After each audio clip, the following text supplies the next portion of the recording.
ਸਾਰੀਆਂ ਗੱਲਾਂ ਕੀਤੀਆਂ ਮਾੜੀ ਬੇ ਨਾਲ ਮਾੜੇ ਇਸ ਤੋਂ ਇਲਾਵਾ ਮੈਂ ਇਨਸ਼ਾਅੱਲਾ ਕੱਲ ਜਾਸਾਂ ਬੇ ਨਾਲ ਮਿਲਸਾਂ ਗੱਲਾਂ ਕਰ ਹੈ ਤੇ ਰਾਤੀ 12 ਵਜੇ ਖਬਰ ਆਈ ਹੈ ਜਰਾ ਕਿ ਬੇ ਅੱਲਾ ਨੇ ਵਾਲਾ ਹੈ ਗਿਆ ਮੈਂ ਲੈ ਦਿਲ ਇਹ ਸੀ ਕਿ ਬੇ ਨੇ ਪੈਰਾਂ की मप्पा दे देसों ओए होए होए मेरे पैरे मप्पा देने का अल्लाह ने मौका नहीं देता लेकिन बे ते हज भी करसा इंशाल्लाह जिंदगी महमूद भाई आखने ना से तू पाकिस्तान तो पैसे भेजने से ना बे हस्ता है तो बे वो पैसे जोड़ने रहन के पुत्रा तू उमरा कर से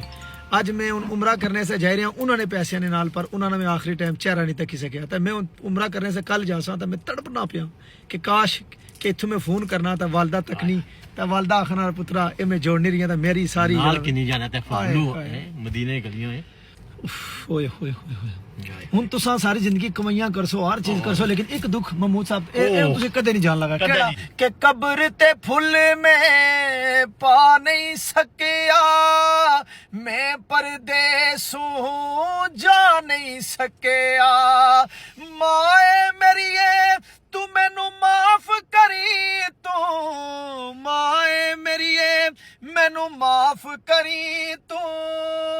मैं तेनू गल नाल ला नहीं सकिया अल्लाह तुसां दी वालदा ने दर्जात बुलंद फरमाए।